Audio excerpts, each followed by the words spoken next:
This 5-star VIP experience, and I guess it's 5-star if it means dropping 3,000 to watch Meghan talk about herself, you cannot have a room for yourself, which means that you might have to share a room with a total stranger. But it gets better. They cannot guarantee 2 beds. So yeah, you might end up sharing those 2 or 3 nights with a complete stranger on a queen-size bed. This was supposed to be the ultimate reset, a luxury escape where everything feels perfect, calm, and carefully curated. But instead, it's starting to look like everything that could go wrong is lining up all at once. And the more you look into it, the less it makes sense. A $3,000 wellness retreat tied to Meghan Markle, packed with promises of relaxation, transformation, and exclusive access. Sounds like a dream, right? But behind all that polished marketing, cracks are already showing, and they're getting harder to ignore. From missing features to growing backlash and some seriously questionable details behind the scenes, this situation is shifting fast, and not in a good way. And just wait, because what's coming next takes this story to a whole different level. This story gets weird, fast, so if you're not paying attention, you're gonna blink and miss the part where everything goes completely off the rails. And trust me, it does not calm down from here. It only gets messier, louder, and way more confusing. Pool balls. Yes, you heard that right. Pool balls might actually be the thing that takes down Meghan Markle's entire Australian wellness retreat plan. They're the mysterious black balls now closing even more of our favourite beaches. Thousands of pieces of debris from the size of marbles to tennis balls originally detected at Coogee Beach. Not a scandal, not a lawsuit, not even some brutal headline, but something way stranger and honestly kinda ridiculous. It sounds unreal, I know, but stick with me, because the deeper you go, the more this whole thing starts to feel like a plot twist nobody asked for. So here's what's going on. Meghan is heading to Australia, and front and center on her schedule is promoting her lifestyle brand at a Sydney wellness event called the Best Life Retreat. It's being sold like a dream. Luxury ocean views, total reset energy, the kind of place where you're supposed to leave as a brand new person. But once you look a little closer, things start getting shaky, real shaky. Questions are popping everywhere. Who's actually running this retreat behind the scenes? Is Meghan really hands-on, or is her name just a shiny label pulling people in? And the biggest question, are people actually getting what they paid for, or is this whole thing just vibes and clever marketing? Because this is not cheap, like not even a little bit cheap. Each guest is expected to drop around $3,000 for what's being pitched as a short but life-changing experience. And the headline perk? Time with Meghan herself. That's the hook pulling people in. Apparently the hotel, they've barely even finished the swimming pool, right. So it's a complete sort of building site. So they're basically going there probably and the pay of the people who've developed the wellness centre to bring some publicity to the wellness centre so they can do some business. I bet you that's what it is. The promotion is stacking the lineup. Yoga sessions, wellness talks, guided activities, all tied together with the promise that Meghan Markle will be personally involved in the whole thing. Some packages even throw in poolside relaxation and that polished luxury escape your life for a weekend energy. It's being marketed like the kind of dream getaway you'd regret missing. But here's where things start to wobble, and fast. Reports are already calling the event chaotic and disappointing, and it hasn't even opened its doors yet. That's never a great sign. That early excitement Meghan reportedly had at the start of the year, it's getting completely overshadowed now by confusion, raised eyebrows, and growing criticism from all sides. Some critics are even saying this was predictable, claiming controversy seems to follow her no matter what she does. Fair or not, that narrative is picking up serious momentum again as more details quietly slip out. Now, let's get into the location, because on paper it sounds perfect. The retreat is set at the Intercontinental in Double Bay, a spot that screams luxury and exclusivity. Imagine paying well over $2,000 for a so-called luxury retreat where the main attraction is a group photo and a short fireside chat with Meghan Markle. No issues there, right? Well, not exactly, because one of the main selling points, the pool, spa, and leisure deck, are all currently closed. And here's the part that really makes you pause. There's still no confirmed reopening date before guests are supposed to arrive. So that poolside luxury promise, it might just be staying in the brochure. And that's just the start of things falling apart. And this is where it really begins to spiral. So don't click away, because the way this unfolds, it only gets messier from here. For an event that leaned hard on those luxury features, this is a huge problem. People didn't drop thousands of dollars just to admire a closed pool and an empty spa like it's some kind of art exhibit.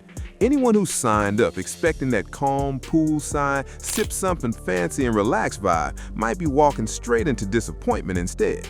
Now, there are claims that plenty of spots were filled, but not everyone's buying that story. And even if the retreat did sell out, let's be real. But I will tell you that lots of Australian viewers of the Mark Dolan show don't want to see Harry and Meghan. The reason why it went down well in 2018, Paul, is because the Australian public didn't know Meghan Markle very well. Well, they know her now. And what do they know her to be? A gold digger. Guests were expecting to unwind, connect, and actually enjoy everything they were promised. Now those expectations are starting to look shaky, and the whole situation feels a little off. And just when it seems like it can't get worse, it absolutely does, because there's another issue popping up, and this one is way more shocking. Beaches around Sydney have reportedly been dealing with something locals are calling poo balls. Yeah, it sounds made up, but it's very real and very gross. These things are said to contain cooking oils, soap residue, and even human waste. So now it's not just about the beaches looking unappealing, they're being called unsafe and straight up unpleasant.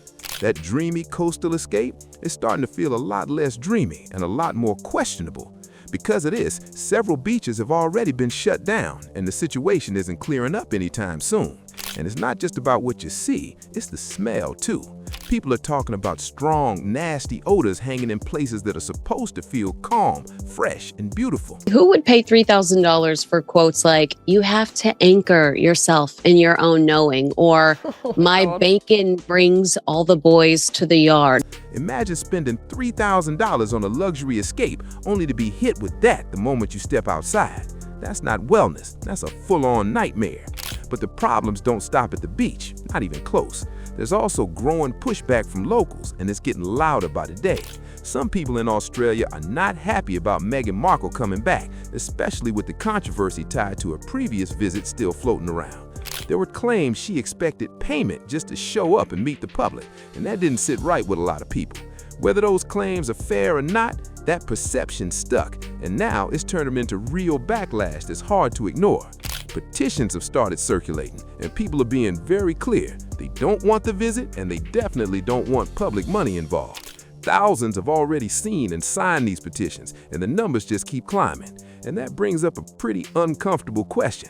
Who actually wants to attend an event in a place where a lot of locals are already against it? Of the speakers that will be joining us in person on the weekend, I am beside myself about, because I have admired this woman and what she has endured, how she's risen above it, and how she has demonstrated how a woman can be pushed down and she can still rise. And that person is Meghan, Duchess of Sussex. With all this pressure building, there's even talk that the event could get cancelled entirely. But here's the twist, it still doesn't stop there. Because behind the scenes, things are reportedly just as messy. The organizers are said to be dealing with serious financial stress, and it's starting to show. The retreat was put together by Gemma O'Neill, who likely believed bringing Meghan on board would lock in success and sell this thing out with ease. But right now, that plan is looking shaky at best, and like a gamble that might not pay off at worst. This is where everything really starts falling apart, and it's not looking good at all. Stay with this, because the details only get wilder from here. Now here's where things get seriously messy. The organizer, Gemma O'Neill, is reportedly drowning in debt, and not just a little bit of debt either. We're talking about 543,000 Australian dollars in unpaid tax debt alone, and that's just a headline number. On top of that, there's another 3,000 owed to an accounting firm still hanging over her head like an unpaid tab you can't ignore. And it doesn't stop there. Her talent business, the Jimmy Agency, quietly went into voluntary liquidation back in November 2025, which is already a massive red flag waving in slow motion. Then on February 20th, when administrators came asking about repayments, O'Neill reportedly didn't try to dress it up or spin the story. Meghan Markle would like you to spend $2,200, $2,288 in fact, to spend time with her. You can, if you lock down an early bird ticket, you can get it for $1,900.30. And for this, you can see her at a luxury retreat in Australia, where she will be headlining some gathering of women for the podcast. This is not her podcast. Quote, her best life. She said she had no savings, barely any income coming in, and even failed to refinance her beachside Sydney apartment. That's not a small setback, that's a full financial squeeze. So when you really break it all down, it looks rough, really rough. The same person charging people $3,000 per ticket to live their best life is reportedly struggling to stay afloat herself. And what was supposed to be her big comeback move is starting to look more like a risky bet that's backfiring in real time. The whole idea behind this retreat was to generate enough cash to steady her situation, but with key facilities shut down and beaches closed, that plan is starting to collapse fast. And now there's a serious question hanging over everything. Can this event even happen under these conditions? And if it starts falling apart, why would Meghan still go ahead with the trip at all? Even if this retreat somehow still goes ahead, it could end up being a huge letdown. Guests who already dropped premium money might walk in expecting luxury and walk out wondering what exactly they paid for. For starters, attendees are expected to share rooms with complete strangers after spending thousands.